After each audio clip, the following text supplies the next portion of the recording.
Assalamualaikum warahmatullahi wabarakatuh. Kita niat bareng-bareng. Bismillahirrahmanirrahim. Niat ingsun bareng-bareng ngaji ben uripe tambah arti, dadi menungsa sing berbakti marang tuntunane Kanjeng Nabi, gawe seneng wong tua sing ngopeni, hormat para guru lan para kiai, mati urip oleh ridhone Gusti, mlebu swarga diladeni widadari. Niat ingsun bareng-bareng ngaji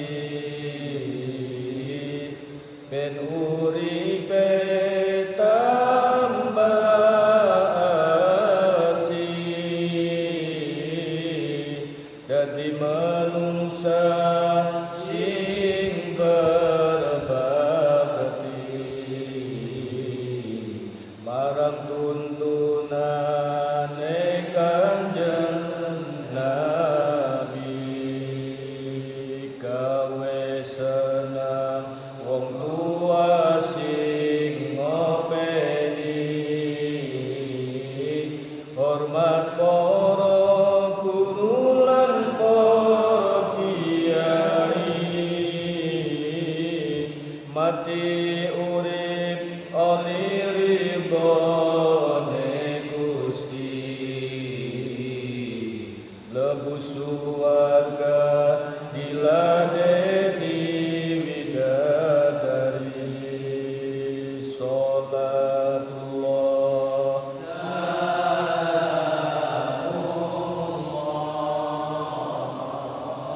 ala Taha Rasulillah. Sholatullah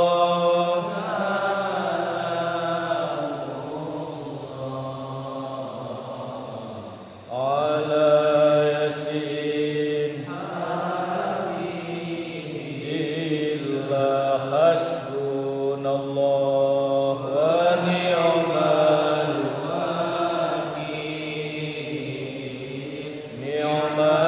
maula wa ni'mal nasir. Hasbunallah wakil, ni'mal maula nasir. La ilaha illallah al-malikul mu'min Muhammadur Rasulullah. Allah sadiqul amin. Al-Fatihah. Bismillahirrahmanirrahim. Alhamdulillahi rabbil alamin. Ar-Rahmanir Rahim. Maliki yaumiddin. Iyyaka na'budu wa iyyaka nasta'in. Ihdinas siratal mustaqim. Siratal ladzina an'amta 'alaihim ghairil maghdubi 'alaihim waladdallin. Rabbil firli wa liwalidayya wa lil mu'minin. Amin. Kita lanjut kajian tafsir surat Yasin. Kemarin sampai ayat ketiga, dari mulai Yasin wal Qur'anil Hakim innaka laminal mursalin. Bismillahirrahmanirrahim. Wa fi lafdhi Yasin khamsatu aqwalin. Wa fi lafdhi Yasin lan iku tetep ing dalem lafat Yasin khamsatu aqwalin utawi 5 pira-pira kaul utawi pendapat seputar lafat Yasin. Ini ada 5 pendapat dalam kitab ini. Qala ba'dul mufassirin, sebagian ulama ahli tafsir memberikan arti Yasin utawi lafat Yasin iku duweni makna ya insan. Ini pendapat pertama. Walaupun hampir semua kitab-kitab tafsir yang ada, setiap kali ada fawatihus suwar, pembuka surat, kayak alif lam mim, kaf ha ya ain shad, terus moha dan lain sebagainya, termasuk Yasin ini. Hampir semua pengarang kitab tafsir pasti mengawali dengan kalimat Allahu a'lamu bimuradi. Allah yang lebih tahu dengan makna yang dikehendaki dengan kalimat tersebut. Ini ketawaduan, ya, sifat rendah hati pengarang-pengarang kitab. Kalau toh ada pemaknaan, ini sebatas pendapat. Namun makna yang paling benar, makna yang paling tahu itu hanya ada di sisi Allah. Ini maksudnya seperti itu. Lah, berkait dengan kalimat Yasin, pendapat pertama sebagian ulama tafsir ada yang mengatakan Yasin itu singkatan dari kalimat ya insan, wahai manusia. Lah, manusia yang di sini yang dimaksud itu siapa? Itu wa'adatul arabi utawi pengadatane wong Arab, tradisi atau kebiasaan orang Arab, karena Al-Quran itu turun dalam bahasa Arab.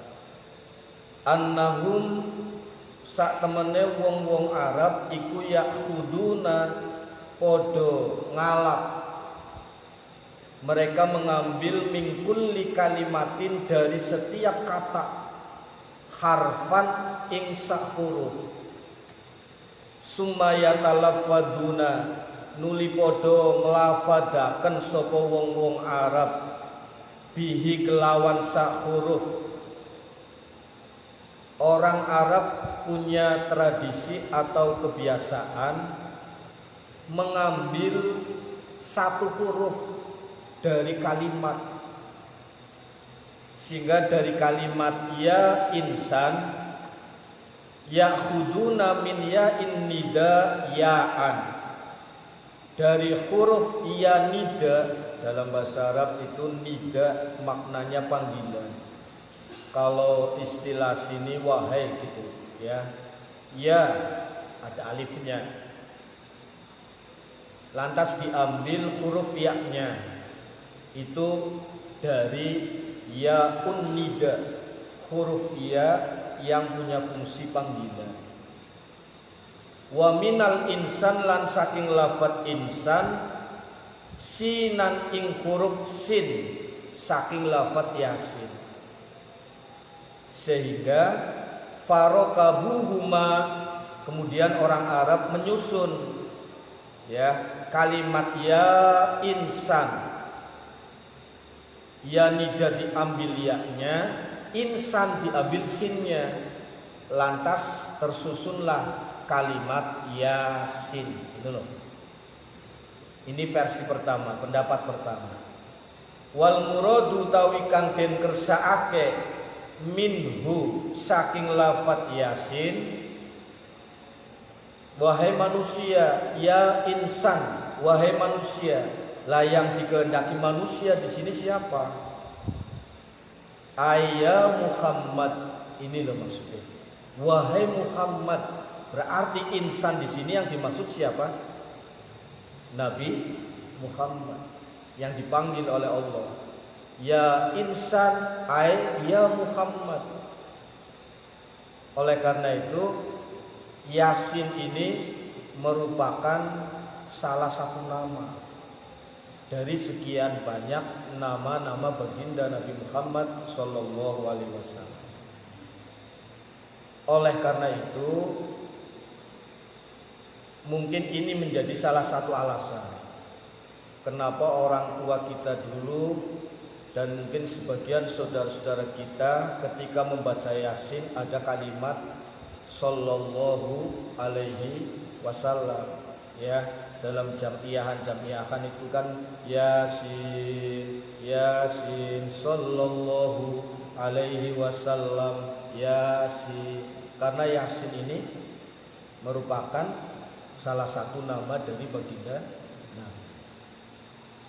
Dalam sholawatan juga demikian.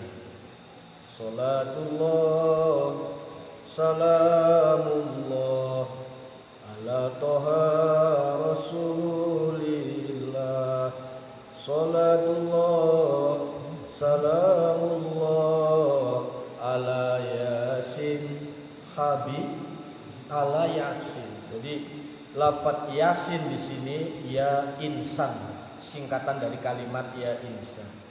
Lah insan di sini yang dimaksud adalah baginda Nabi.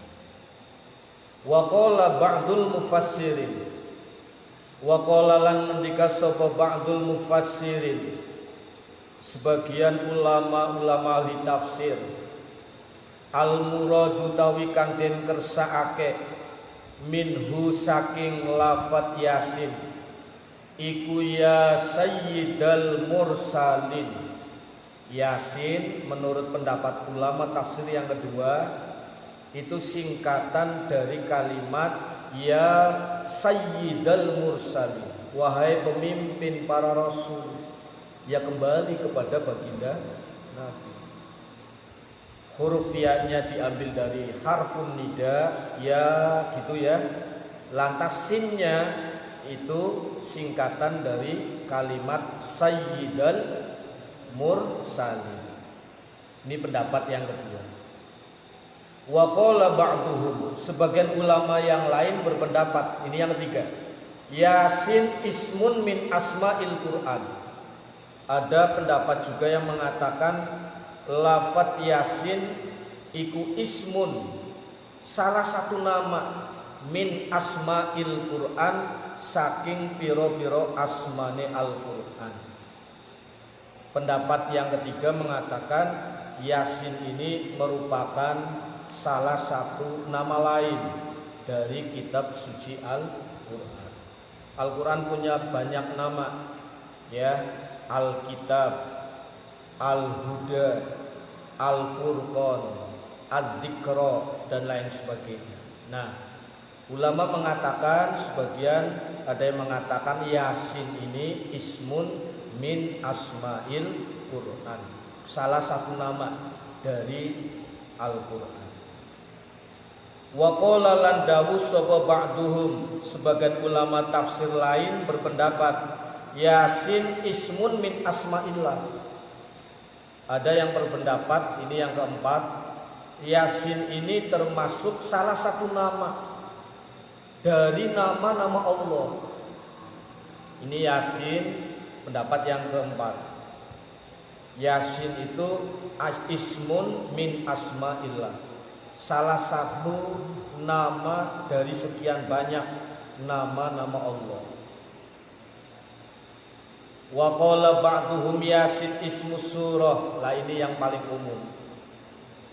Wa qala lan dawuh sapa ba'duhum, setengah para mufassirin, sebagian ulama tafsir yang lain berpendapat, ini pendapat yang kelima, Yasin ismu surah, bahwa lafaz Yasin ini merupakan nama salah satu surat dari surat-surat di dalam Al-Quran yang semuanya ada berapa? 114 surat. Ya. Lah, ini Yasin adalah salah satu ismun ya min asma'is suwar. Nama dari sekian banyak nama-nama surat yang ada di dalam Al-Quran. Wa dzukira lan den sebut dijelaskan fi tafsiril Istirobadi ing dalam kitab tafsir Al-Istirobadi. Ada satu keterangan dalam kitab tafsir Al-Istirobadi, anna lillahi ta'ala arba'ata alafi ismin. Anna lillah setuhune iku tetep kagungane Allah, arba'ata alafi ismin utawi 4.000 asma. Dalam kitab tafsir Al-Istirobadi itu ada dikatakan bahwa Allah punya nama 4.000 nama. Ya, kita hanya mengenal Asmaul Husna. Lah, 4.000 nama itu rinciannya bagaimana? Alfun minha, alfun utawi kang 1000 minha saking 4.000 mau iku la ya'rifu ora weruh ora ngerti hu ing alfun sapa ghairullah taala saliyane Allah taala. Dari 4.000 nama-nama Allah itu 1.000 nama tidak ada yang tahu selain Allah. Ini rinciannya. Wa alfun minha la ya'rifuhu ghairul malaikati. 1.000 nama yang kedua dari nama-nama Allah tidak ada yang mengetahui selain para malaikat. Wa alfun minha fil lauhil mahfud. 1.000 nama Allah yang ketiga ini masih tersimpan di lauhil mahfud. Tinggal berapa berarti? 1000 berarti nggak dipira. Tinggal 1.000 kan? Total jumlah 4.000. Lah yang 1.000 wasulusu mi'atin fit Taurati. 300 nama Allah itu ada di dalam kitab Taurat. Wasulusu mi'atin fil Injil. Yang 300 ada di dalam kitab Injil. Wasulusu mi'atin fis Zabur. Yang 300 nama lain Allah itu ada di dalam kitab Zabur, 300 di dalam kitab Taurat, 300 ada di dalam kitab Injil, 300 ada di dalam kitab Zabur. Tinggal berapa? 100. Wa mi'atun minha fil Quran. Yang 100 nama Allah, sisa 100 itu ada di dalam kitab suci Al-Quran.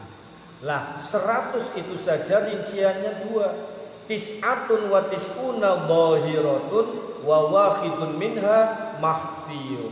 99 nama itu ditampakkan oleh Allah. Ya Rahmanu ya Rahim, ya Maliku ya Kudus, ya Salamu ya Mu'min, ya Muhaiminu ya Aziz, dan seterusnya. Asmaul Husna 99 ditampakkan oleh Allah. Wa wahidun yang satu makhfiyun, disamarkan, dirahasiakan oleh Allah. Huwa al-ismul a'dham, itu yang dinamakan ismul a'dham, nama kebesaran. La ya'rifuhu illal anbiya wal mursal. Tentang ismul a'dham yang satu itu yang masih dirahasiakan oleh Allah, itu tidak ada yang mengetahui kecuali para nabi dan para rasul. Ini berkait dengan makna Yasin. Jadi ada 5 pendapat. Makna yang pertama, Yasin itu singkatan dari kalimat ya insan. Yang kedua, Yasin punya makna singkatan dari kalimat ya sayyidal mursalin. Yang ketiga, Yasin ini merupakan salah satu nama dari nama-nama Allah. Yang keempat, nama lain dari Al-Quran. Dan yang kelima, Yasin adalah nama dari salah satu surat di dalam Al-Quran. Bismillahirrahmanirrahim. Ala siratim mustaqim. Ayat yang keempat sekarang.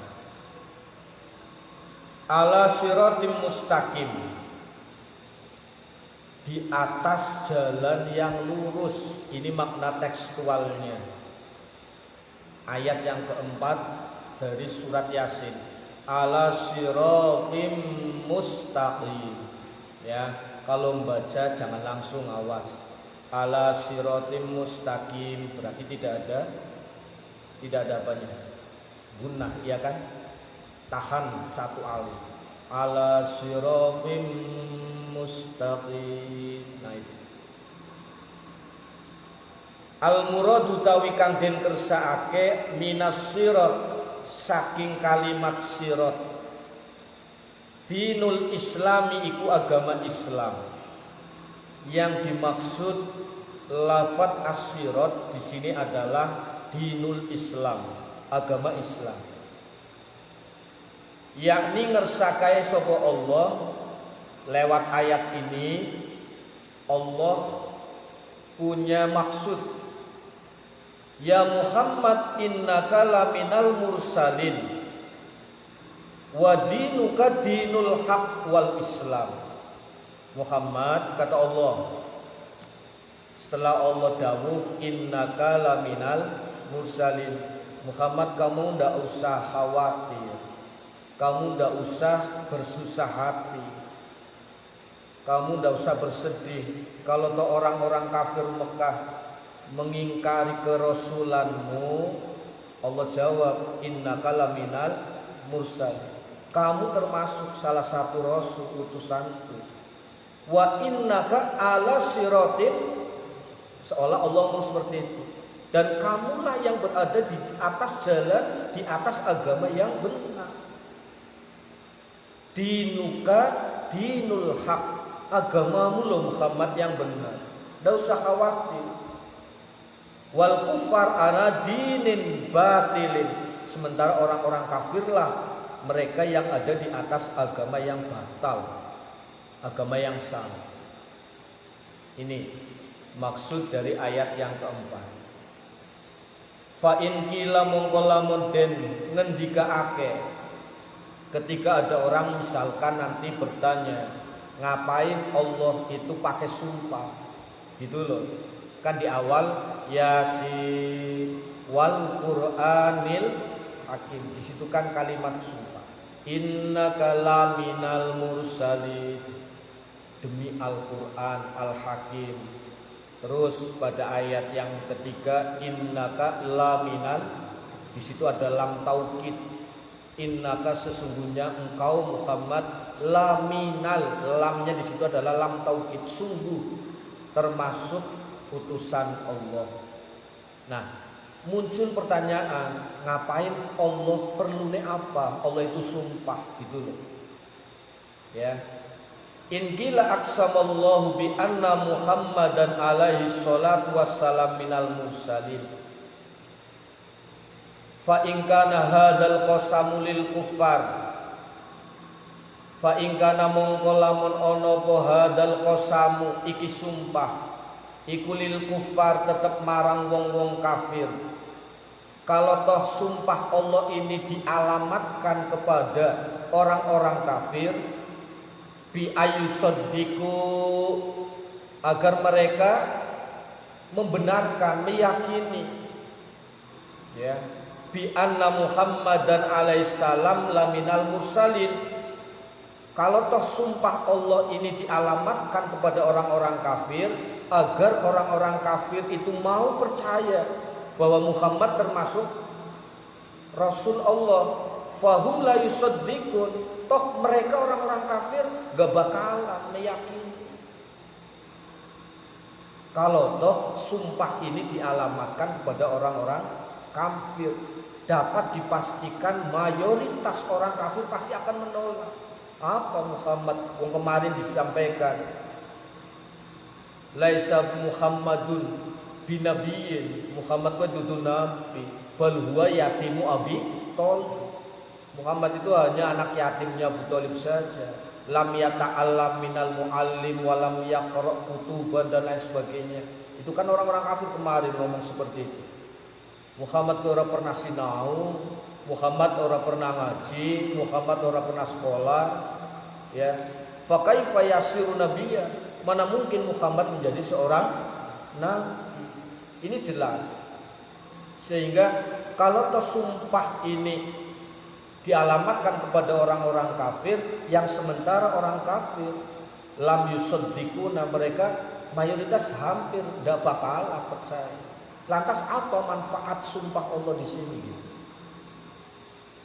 Kemudian yang kedua, in kana lil muslimin, kalau Allah bersumpah dalam ayat wal Qur'anil hakim innaka laminal mursalin, ini dialamatkan kepada orang-orang Islam bi ayyusaddiqu, agar umat Islam yakin anna Muhammadan laminal mursalin, agar umat Islam itu yakin bahwa Muhammad adalah seorang rasul. Fahum yusaddiquna bila mursal. Orang-orang Islam mungkin tidak perlu sumpah-sumpahkan, mereka pasti sudah akan meyakini bahwa baginda Nabi Muhammad adalah seorang rasul. Bila qasamin, walau tanpa Allah bersumpah pun kita sebagai umat Islam sudah yakin, iya kan? Raditu billahi robba wa bil islami wa bi Muhammadin nabiyyaw wa rasul. Fama faidatul qasam. Lah ini pertanyaannya, apa lantas faedah sumpah di sini gitu loh. Ujiba mongko den jawab apa pertanyaan, bi annallaha taala, kelawan setuhune Allah taala iku aroda ngersakake sapa Allah, ayu akidayen to ngukuhake sapa Allah, menguatkan kalamahu ing dawe Allah lil mungkirina marang pira-pira wong kang padha ingkar. Fal qasamu mongko tawi sumpah iku naumun werna minat takkidi, setengah saking perkara kang ngukuhaken, kang nguataken. Falidalika mongko krana mengkono qasam aksama sumpah sapa Allah taala bihi kelawan kalamuhu lil hujjati krana hujjah. Jadi jawabannya apa? Kalau ada pertanyaan kenapa mesti Allah bersumpah, ini kalimatnya lit takkid, sebatas Allah hanya ingin menguatkan pembicaraannya saja. Tidak ada 1% pun Allah berharap supaya orang-orang kafir percaya. Enggak ada kan keuntungannya bagi Allah kan? Iya enggak? Digawe wong-wong kafir Mekah saat itu iman semuanya, juga Allah enggak lantas tambah suki. Iya kan? Digawe wong Arab saat itu ingkar semuanya, ya, mendustai baginda Nabi, toh enggak rugi juga bagi Allah. Jadi tidak ada faedah apapun, sebatas semata-mata Allah lit takkid, untuk menguatkan saja pembicaraannya Allah. Itu kalimat sumpah pada ayat yang kedua dan yang ketiga, wal Qur'anil hakim innaka laminal mursalin, sekaligus menguatkan baginda Nabi, ai innaka ala siratin mustaqim, Muhammad yakinlah bahwa kamu bukan hanya seorang rasul, tapi kamu juga yang ada di atas agama yang benar. Wal kuffar ala dinil batil, sementara orang-orang kafir itulah justru yang berada di atas rel agama yang batal atau salah. Ayat yang kelima, Tanzilal Azizir Rahim. Nah ini ada dua macam bacaan. Nah nanti kita semuanya tahu alasan lafaz tanzila itu bisa dibaca dengan harokat fathah, bisa dibaca dengan harokat dhammah. Nah, kalau tahu alasannya, monggo kalian mau baca Tanzilul Azizir Rahim, boleh. Yang umum orang bacanya Tanzilal Azizir Rahim. Alasannya bagaimana? Nah, ini yang perlu kita tahu alasannya. Dibaca nasab, alasannya apa? Nasab itu salah satu tandanya fathah. Ya, kalau dibaca fathah, berarti dalam ilmu bahasa Arab i'rabnya berhukum nasab, gitu kan? Dibaca fathah. Kalau dibaca dhammah berarti dibaca rafa. Hukum i'rabnya dinamakan bacaan rafa. Ya, dalam itulah. Fa in quri'a bin nasbi. Nah, ini. Kalau lafaz tanzila dibaca dengan bacaan nasab, tanzila pakai fathah lamnya, ya. Yang untuk ukuran itu huruf terakhir. Tanzila dibaca nasab atau fathah. Yakunu nasbuhu bil fi'lil mahdhuf. Maka itu sebab ada fi'il yang dibuang. Ada kata kerja yang disembunyikan sebelum lafaz tanzila, gitu loh. Dengan demikian, lafaz tanzila kenapa dibaca fathah? Karena menjadi objek atau maf'ul bih dari fi'il yang disembunyikan, gitu loh.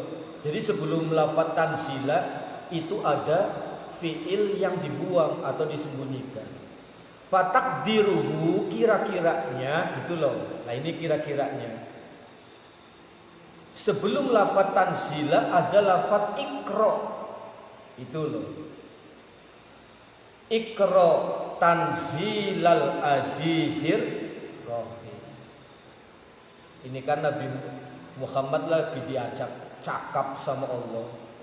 Ya Yasin, he Muhammad, wal Qur'anil Hakim, demi Al-Qur'an yang menghukumi, innaka laminal mursalin, sesungguhnya engkau Muhammad termasuk rasulku, ala siratim mustaqim, dan engkaulah Muhammad yang berada di atas agama yang benar.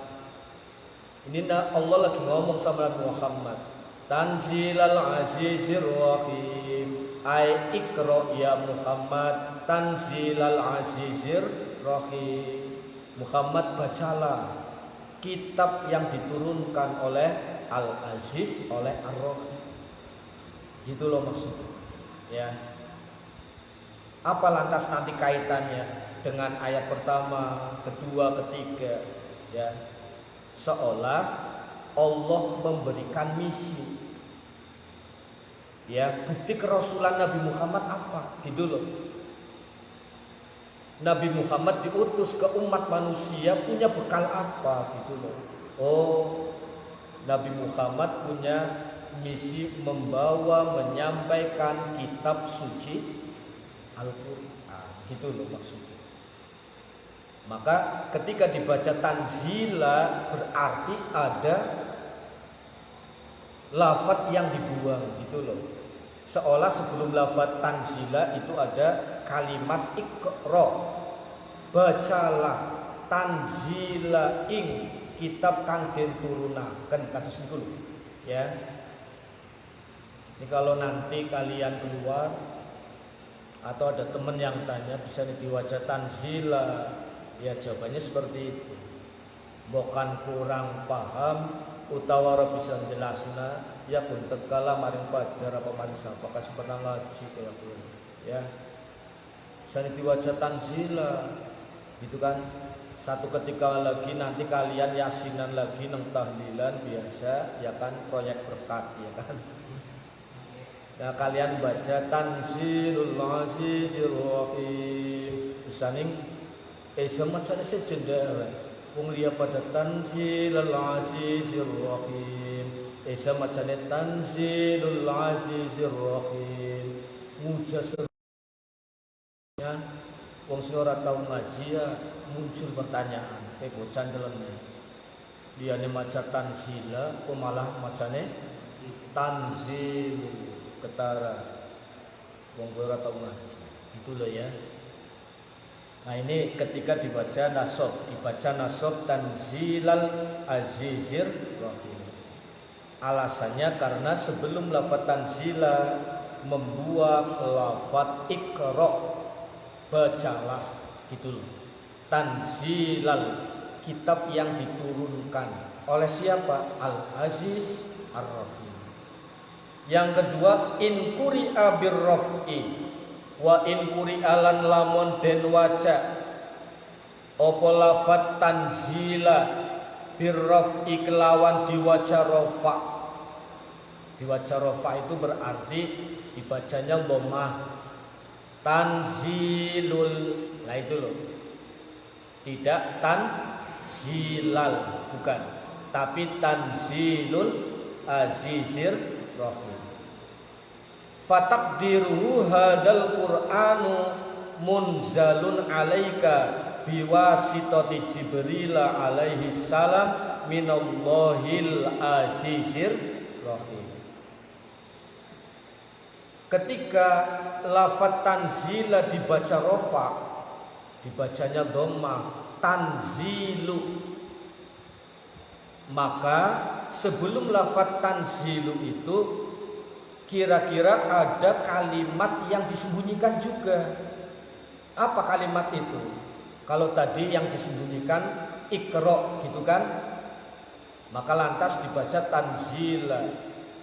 Iqra macao sira tanzila ing kitab kang den turunaken. Lafaz tanzila menjadi objek. Nah, kalau dibaca tanzilu itu seolah ada yang disembunyikan kalimatnya, yaitu hadal qur'anu utawi. Lah itu loh. Berarti ada awal kalimat yang disembunyikan. Lah lafaz tanzilu menjadi khobar.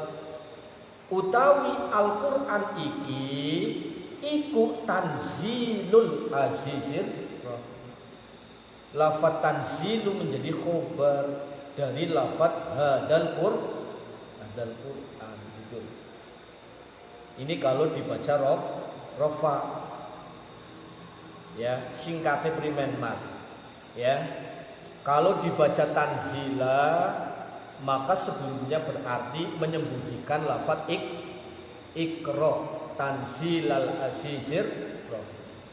Kalau kita mau membaca tanzilul azizir rahim, nanti kita paham bahwa sebelum lafaz tanzilu kita menyembunyikan lafaz hadal qur'anu tanzilul azizir rahim. Ini berkait dengan lafaz tanzil, sesuatu yang diturunkan. Siapa yang menurunkan? Al-Aziz, zat kang mulia. Apa makna aziz itu? Al-Ghalib, Al-Muntakim. Allah itu Al-Aziz. Allah itu Al-Ghalib, zat kang menang, zat yang tidak terkalahkan. Itu makna Al-Aziz. Ya, ada dua makna. Al-Ghalib, Al-Muntakimu. Ya. Jadi di dalam lafaz Al-Aziz itu menyimpan dua makna. Satu Al-Ghalib, zat yang maha menang dan tidak terkalahkan. Yang kedua Al-Muntakimu, Allah itu zat yang menerapkan siksaan minal asi kepada orang-orang yang durhaka, termasuk orang-orang kafir yang pada ingkar. Jadi lafaz aziz ini kalau mau dijuruskan, aziz ini alamatnya kepada orang-orang yang ingkar, kepada orang-orang yang durhaka, ya. Tapi kan tidak semua orang ingkar, tidak semua orang manusia itu durhaka. Ada yang kayak kalian, ya, teman-teman kita yang di luar sana yang pada taat juga ada kan. Maka disusul kalimat Ar-Rahim. Ngono lho. Ar-Rahim maknanya apa? Allah yang maha pengasih dan penyayang. Lah, kalimat pengasih dan penyayang alamatnya kepada siapa? Lil muti'in, marang pira-pira wong kang padha gelem taat, gitu loh. Ini makna Al-Azizir Rahim. Jadi Al-Aziz alamatnya kepada Al-Asin, orang-orang yang durhaka. Ketahuilah bahwa Allah Al-Aziz, Allah zat yang tak akan terkalahkan, dan Allah lah zat yang akan menerapkan siksa. Untuk siapa? Lil mungkiri, orang-orang yang ingkar. Lil asin, kepada orang-orang yang durhaka.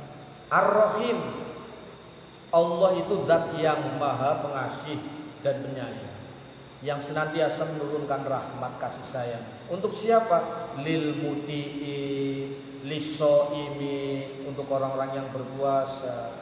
Lil muta'allimin, untuk mereka yang mau ngaji, ya. Lil musolli, untuk mereka orang-orang yang mau sholat. Ini Ar-Rahim. Jadi Al-Aziz alamatnya kepada siapa? Ar-Rahim alamatnya kepada siapa?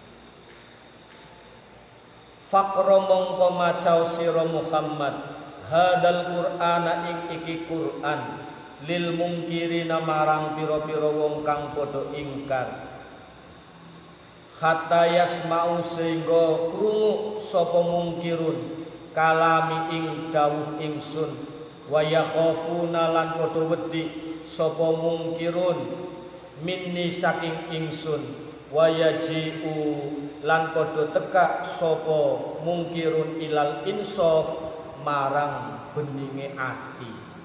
Jadi Rasul punya tugas. Kalau memang baginda Nabi Muhammad minal mursalin, maka beliau punya amanat yang diemban. Apa? Seolah Allah dawuh kepada Nabi Muhammad, ya Muhammad, dengan lafaz tanzilal azizir rahim, seolah Allah dawuh, Muhammad, bacalah Quran, bacakan Al-Quran kepada umat manusia. Ini tugas kamu, supaya apa? Orang yang sudah iman bertambah keimanannya, yang belum iman ini mau beriman. Ini misi, tugas baginda Nabi Muhammad itu terletak pada ayat kelima, tanzilal azizir rahim. Nabi Muhammad punya amanat, ya, punya tugas membacakan, menyampaikan, menjelaskan isi Al-Quran kepada umat manusia. Ayat yang ke-6, litunziru qauman ma unzira aba'uhum fahum ghafilun. Ayat yang ke-6, litundiro, supaya meden-medeni sira Muhammad.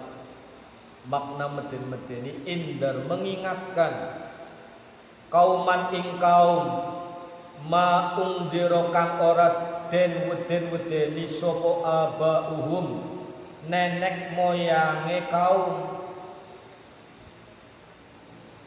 Nabi Muhammad punya tugas memberi peringatan kepada kaum yang dulu nenek moyangnya belum pernah mendapatkan peringatan.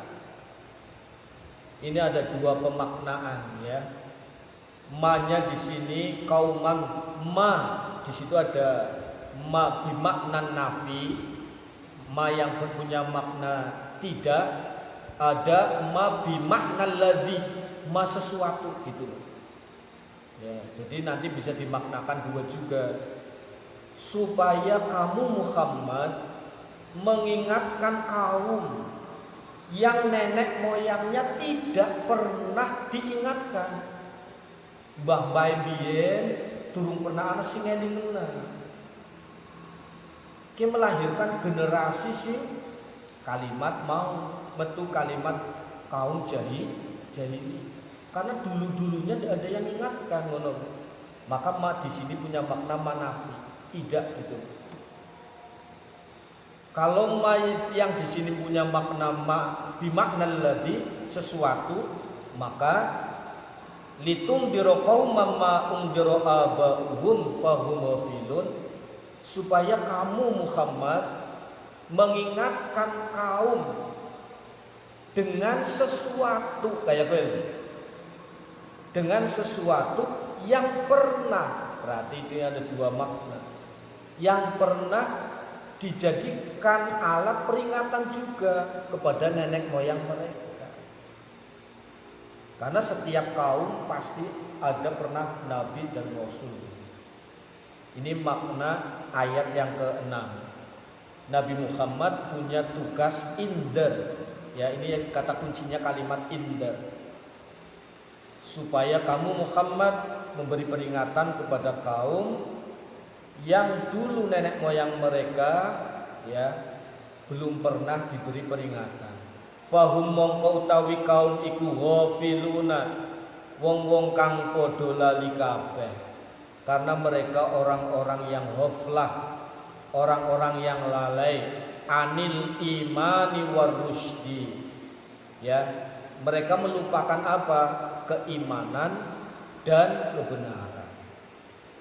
Maka Rasul baginda Muhammad punya tugas mengingatkan mereka ya tentang apa itu iman, apa itu Islam, apa itu kebenaran. Yakni ngersake sapa Allah.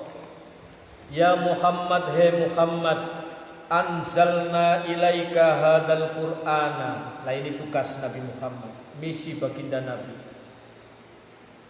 Ya Muhammad, he Muhammad, anzalna wis nurunake sapa ingsun Allah ilaika marang sira hadal Qur'ana ing iki Qur'an litukhawwifa supaya meden-medeni sira bihi kelawan Qur'an al qauma ing kaum alladzina yaiku wong-wong lam yukhawwafu kang durung tau den weden-wedeni sapa alladzina.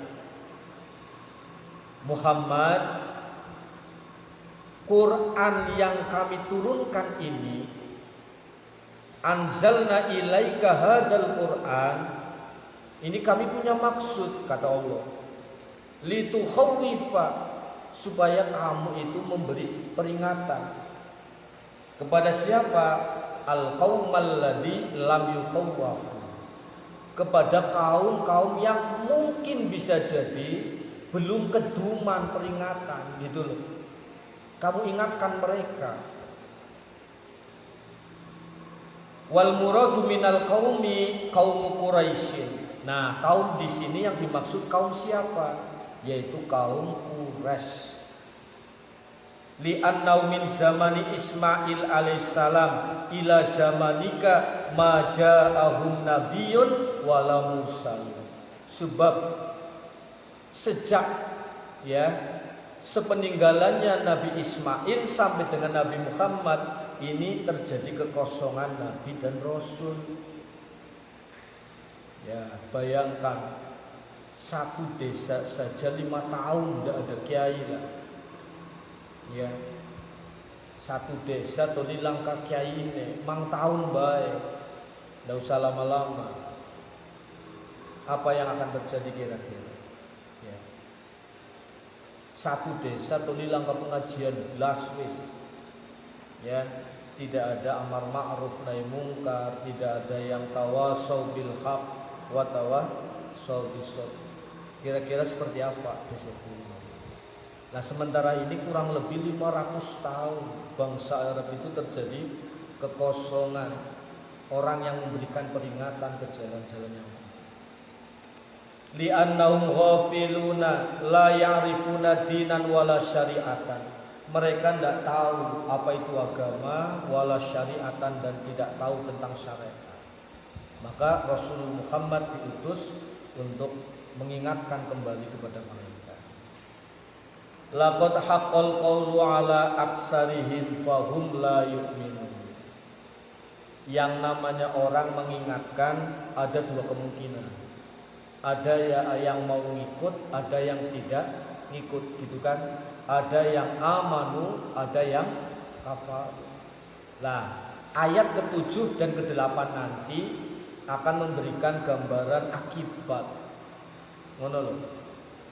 Kalau lantas tetap mengingkari apa yang disampaikan, apa yang diingatkan oleh baginda Nabi Muhammad, akibatnya apa? Gitu.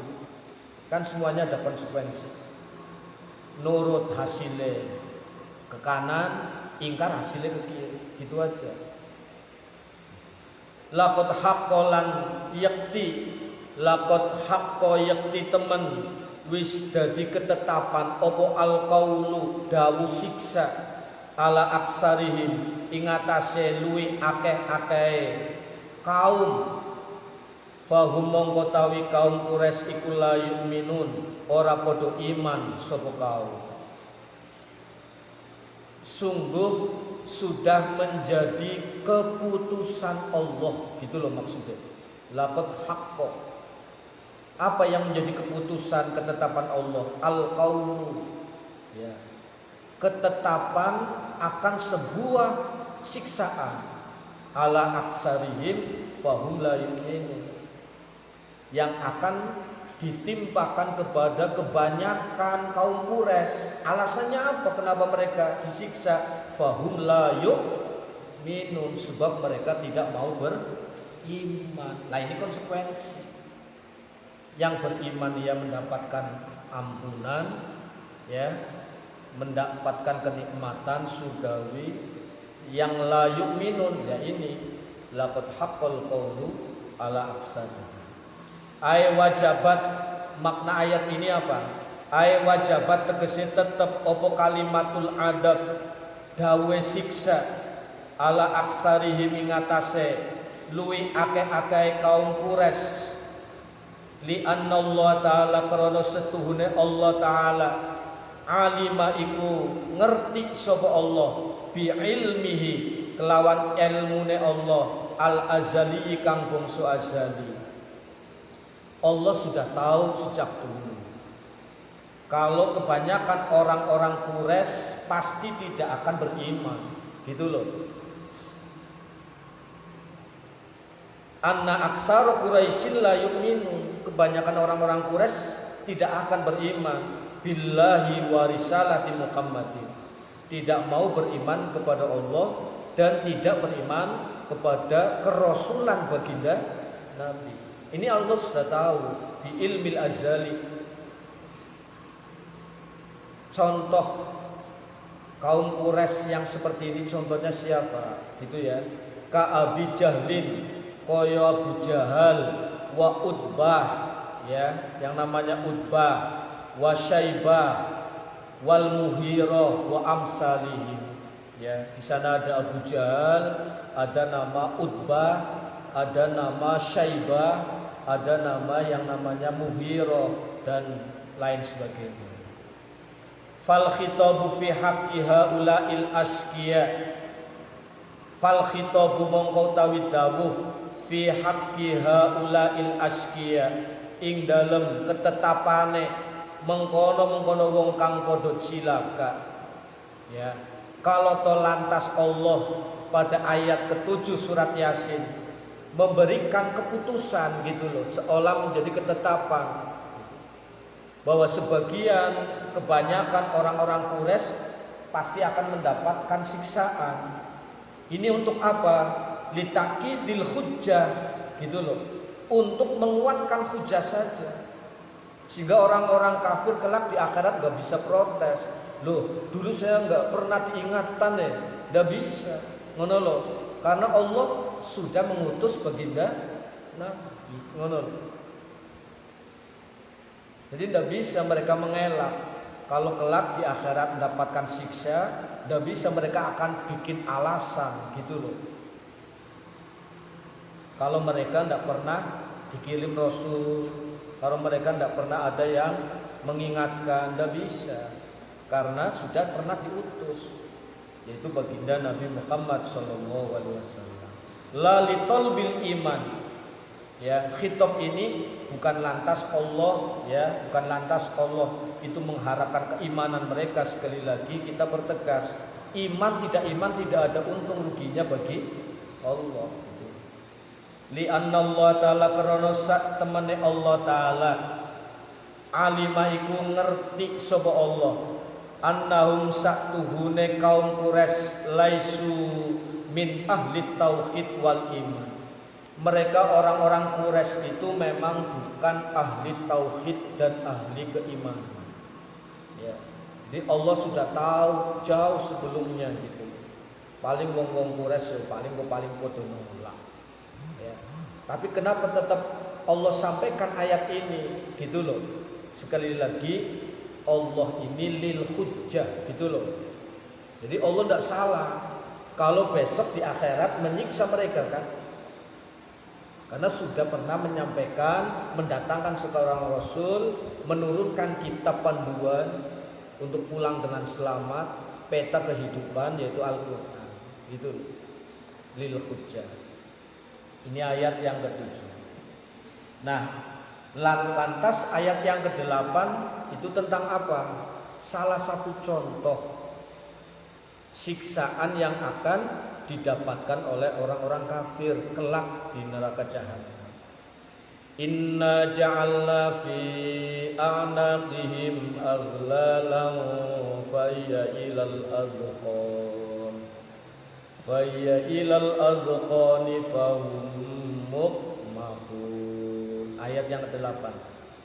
Inna setuhune ingsun Allah iku ja'alna dadeake ingsun fi a'naqihim ing dalam piro-piro gulune aksarihim aghlalan ing piro-piro belenggu faya mongko tawi aghlal iku ilal azqani tumeka marang piro-piro janggut fahum mongko tawi aksaruhum kebanyakan wong-wong kafir mukmahun iku padha ndangak kabeh. Ayat yang ke-8. Sungguh kami jadikan pada leher mereka. Ini contoh gambaran salah satu wujud bentuk siksaan yang akan didapatkan oleh orang-orang kafir besok. Sungguh akan kami jadikan pada leher mereka aghlal, belenggu. Ini loh, sing bentuk kayak catokan. Ilal adnak sampai ke ini dagu, ya. Dagu apa dagu? Janggut gitu. Fahum mahum sehingga mereka tidak akan pernah, ya, bisa menundukkan kepala, tapi mereka terus terganjal gitu. Sementara matahari kelak di akhirat hanya satu. Ini kita bisa bayangkan. Ini salah satu konsekuensi yang akan didapatkan ketika orang itu tidak mau mengikuti apa yang diingatkan oleh baginda Nabi Muhammad. Airafiuna tegese padha ngangkat, padha ndangakaken sapa wong-wong kafir usahum ing sirahe kaum Quraisy. Ghaduna tur pada ngeremake kabeh absarahum ing pira-pira peningale kaum Quraisy. Ya, mereka terus ya dengan kepala yang menengadah terganjar oleh belenggu sementara matahari di atas mereka sehingga mereka ghaduna absaruhum. Mereka selalu memejamkan mata. Sinone luar biasa. Sekarang di dunia aja matahari masih berapa miliar, ya, jauhnya itu aja kalau kita jalan luar biasa. Apalagi di akhirat kelak. Li anna amudal ghalli krana sak temene batangane belenggu, lah ini belenggune fi unukil maghlul iku tetep ing dalem gulune wong-wong kang den belenggu, terganjal oleh belenggu. Yadkhulu tahta zaqanihi hale manjing apa batangane belenggu tahta zaqanihi ing dalem ngingsore janggute belenggu, ya, di bawah dagu. Fayamna'uhu mongko nyegah apa batangane belenggu mau hu ing maghlul wong kang terbelenggu mau khafdoroksihi ing ngasorake sirai makhluk. Batangan belenggu itu lantas menghalangi untuk orang tersebut bisa dungkuk gini, nggak bisa. Gitu. Ini salah satu wujud bentuk siksaan yang akan didapatkan. Wahadihil ayat utawi iki ayat yang ke-8 ini ala sabili tamsil, ini merupakan percontohan, gambaran liman la yu'minu billah, untuk orang yang tidak mau iman kepada Allah. Wa yatakabbaru, dan sombong mereka. Wa yatakabbaru lan gumedhe sapa man, mereka congkak gitu kan, menolak kerasulan baginda Nabi Muhammad. Mereka ingkar dengan Al-Quran dan lain sebagainya. Wa rafa'a ra'sahu ila sama walam yaro syai'an, mereka akan terus menengadahkan kepalanya ila sama, ke arah langit, tapi mereka tidak bisa melihat apa-apa. Mereka memejamkan mata, saking panasnya nanti matahari di mahsyar nanti. Wakilah ya akhbarun an ahwalil kufar fi jahannam. Nah, inilah gambaran kondisi orang-orang kafir, orang-orang yang mengingkari kerasulan baginda Nabi Muhammad sallallahu alaihi wasallam fi jahannam, di neraka jahannam. Dari ayat ke-4 sampai ke-8 ini kita ambil beberapa catatan. Yang pertama, ayat yang ke-4 sampai ke ayat ke-8 surat Yasin. Yang pertama, catatan yang pertama, kita mesti yakin akan kerasulan baginda Nabi Muhammad. Ini catatan pertama. Kita semuanya harus meyakini akan kerasulan baginda Nabi Muhammad. Catatan yang kedua, salah satu misi baginda Nabi Muhammad adalah menyampaikan Al-Quran kepada umat manusia.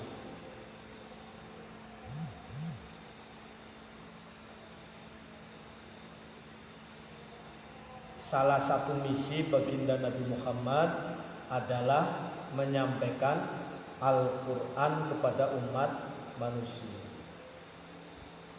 Catatan yang ketiga, salah satu fungsi Al-Quran adalah indzar, sebagai peringatan untuk umat manusia. Ini catatan ketiga, salah satu fungsi Al-Quran. Dan catatan yang terakhir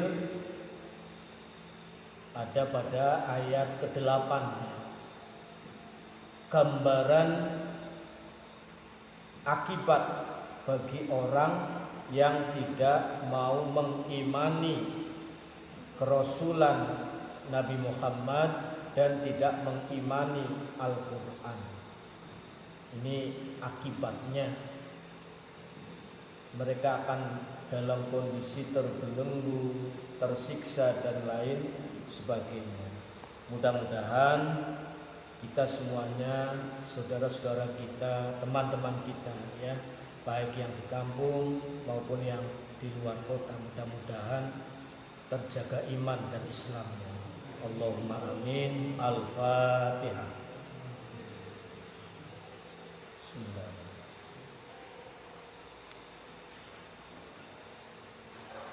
Kita baca li khamsatun. Bismillahirrahmanirrahim. Li khamsatun udfi biha awal wabail khatimah al-Mustafa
في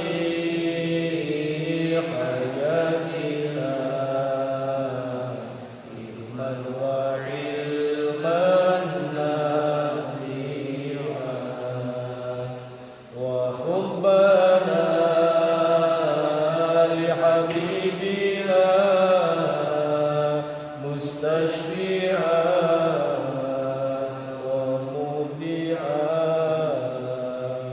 نحمدك يا ربنا على نعم الأعظم وصلى الله المصطفى وعلى آله وسلم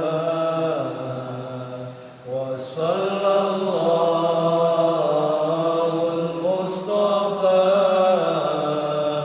وعلى آله وسلم لخمسة